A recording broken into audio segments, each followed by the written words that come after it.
hope you're doing well. In this video, I'm going to go through how to get out of a reading slump.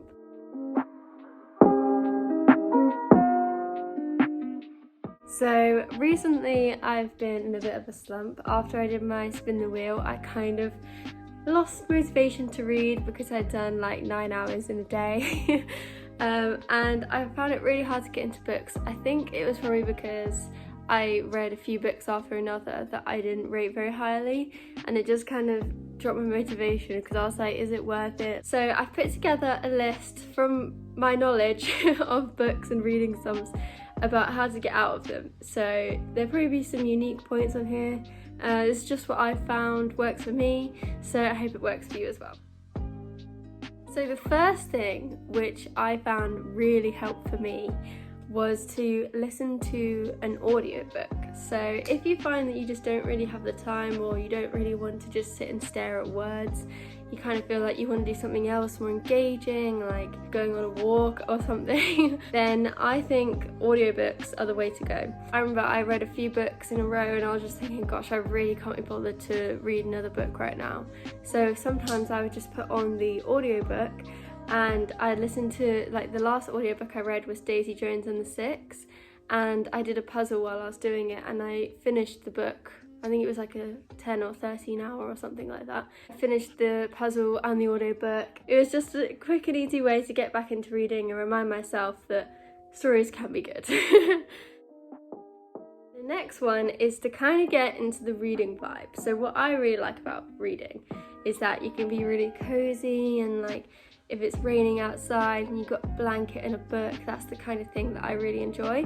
So you can kind of simulate that environment by going to like a coffee shop, buying like a hot chocolate or a coffee, and especially if it's raining, that's bonus points, but if it's not, that's fine as well. You can just sit there and kind of read. Just drink your hot chocolate, and if you go there specifically to read, then you don't feel like you're procrastinating or like wasting time or anything, because that's sometimes how I feel when I'm in a reading slump. I think, oh, I just don't really have time to pick up a book, but then I'll also have time to do Netflix, so it's like I do have the time, I just need to put it aside for reading. And going to a coffee shop is a great way to do that, especially if you're distracted by like the television or things like that, because you won't have that in the cafe. Okay, so the third tip is do not be afraid to switch books if you're not feeling it. So I'm reading a book at the moment which I'm kind of struggling to get through, so maybe what I could do is then pick up an easier book on the side and have one for my two moods. So one if I'm really not feeling it, and then one if I'm like, oh yeah, I'm in the mood to read, like I'm on a train or something, then I'll pick up the more hard-hitting book. So that's a really good idea, and also just don't be afraid to stop reading it if you're not enjoying it. So when I actually read Babel by R.F. Kuang, I struggled a lot because it kind of picks up after the second half. It took until the halfway point for me to actually fully get engaged with the book. So it could be that you just need more time with it. Don't be afraid to DNF, because I stopped reading that for about 3 months and I'd read it every now and again, and as soon as I hit that halfway point I was like, okay, fine, I can read it now. So don't be afraid to stop reading for a period of time. You can always come back to it. You might never want to come back to it, and that's also fine. But don't be afraid to just say, you know what, I'm not feeling this, I'm just going to move on and I'll come back to that in the future. So the next point is to read a short book. Carley Fortune is a really good author for this. She has Meet Me at the Lake and Every Summer After. Both short, very quick, easy to get through, can read in one sitting kind of books. Very helpful to kind of get back into reading. I would say read a short book. So don't, like, for your first time back into books, don't pick up a 700 page or like War and Peace or Les Mis or something like that. I would say pick up a short one that you're going to get through. It's going to be like, yeah, I've read one book, I can read another one, you know? As well, the quicker you get through, you'll be like, wow, I'm already halfway through, and then that kind of makes you feel more confident about it.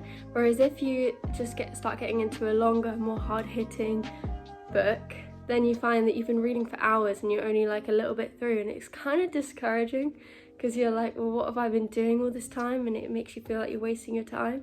So I would say start with a small book.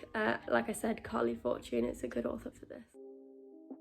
So the next point is to join a book club. This kind of encourages you to read just kind of by the motivation of and kind of the pressure of like having to read it by a certain date. This point could be improved because obviously you don't want to feel forced to read a book. It means you're not really enjoying it as much. But if you're interested in joining a book club but you don't really like having to speak about what you think, you just kind of like to hear everyone else's thoughts, then I'm actually starting a book club on this channel where every month I will go through a book and then I'll show you what the next book will be. So this month it's going to be The Miniaturist. So this is the book we're doing for October, The Miniaturist by Jessie Burton. And then I think that video will actually go up next week. And then in that video I will go through what book is next. So if you want to join this book club, make sure to subscribe and comment below on the book club what your thoughts are on the book. So that could be a way as well that you kind of get into reading. So you just read maybe the book club book of the month, or you join one in your local area, or you can even start your own or host it. So yeah, I think, or just find a friend that also likes reading and maybe you find a group of friends and you all kind of read together. So the next tip is actually something that really reflects my life because when I read, I find that I just feel like I'm not being very productive. So I'll be reading and I'll be thinking, oh, I haven't done the washing up. I still have to get the washing and put it in the dryer, or I still need to brush my teeth or something like that. Like I still feel like I've got things to do that then it distracts me from the book and also makes me eventually put the book down, or it makes me not even pick up the book at all because I'm thinking, oh, I need to do this and that. So I don't really set aside time for reading. So what I would say is to try and be as productive as possible for like an hour before you pick up the book. So once you've done everything, you pick up the book and you're like, you can fully relax. I wouldn't do it the other way around because, well, I don't know, it's just for me, but I find that I get really distracted and I just think, oh, I need to do all these things. So maybe it would help get out of a reading slump if you did kind of everything productive and you still had some time left, and then you decide to use that time to read. Following on from that is the next tip, which is to let yourself have a break from reading if you're really not feeling it. So sometimes I would be as productive as possible, and then I'd think, you know what, I don't really want to read right now, I kind of just want to watch Netflix. So in that case, I wouldn't force myself to read, otherwise it would become a chore. So I just would watch Netflix, and if you watch Netflix, you say watch 4 episodes, you're like, okay, I've had enough now. But you know, you might then want to play a game and then you play the game, so that's fine as well. It's just other hobbies that you also have. You can also give time to those and you don't have to prioritise reading over any other hobby. So if you think, yeah, you want to do that and then you don't have time for reading, that's fine. Because then the next night you might think, you know what, I've had enough of Netflix now, I think I want to get back into reading. So I think just let yourself have that time. Otherwise you'll start reading, you'll get bored, you'll get a little bit through and then you'll be like, okay, I can't do this. And the next night you'll be, okay, I'll force myself to read again, get through it, and eventually maybe you might pick up the plot and you'll get used to it. It's just not the most thought out way of doing it because it might not work. Whereas this is kind of just let yourself have that time. You don't want reading to be a chore. So the next point is to read a book that everyone is loving at the moment. Fourth Wing is very popular at the moment, so that's a good one for this, but every month it will kind of change. If you just kind of keep up to date on bookish trends, you don't have to read, but just keep up to date on what everyone's loving at the moment. You could even see like booktubers, what they're loving at the moment. So Fourth Wing's probably my favourite book of the year so far, so I would say that's a really good one to read because it depends what genre you're interested in, but fantasy at the moment, Fourth Wing, romance, probably Emily Henry, or fiction is Taylor Jenkins Reid. So I would just say, if you have a certain genre that you like, find out what's the hot book of the year or month in that genre and read that one, because that's probably a really good entry back into reading because it will actually engage you and it will actually be a really good book. Like Fourth Wing and all Taylor Jenkins Reid, they just have a way of like catching you in and like gripping you, and it kind of makes you want to turn the page. So I feel like they're good because it makes you want to continue reading and not want to give up on the book, so that will probably help get out of your reading slump. So the next one is kind of similar to making that reading environment in the cafe, but also this tip is to make a really cozy reading environment in your home.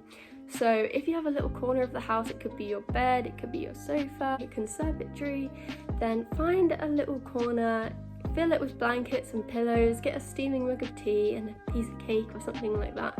Put on some cozy music or whatever you like to listen to while you're reading, and just sit down and read. And even bonus points as well if it's raining, because it's just so much cozier to read in the rain. And just sit there. You could have you could have candles, things like that. So just create that environment. If you're in somewhere kind of uncomfortable, like you're just sat at the dining room table or leaning against the fridge or something, then you're kind of gonna get tired of that and you'll want to move, and that'll probably stop you reading. So make sure you're really comfortable, you have everything you need before you sit down, and it will just be really cozy.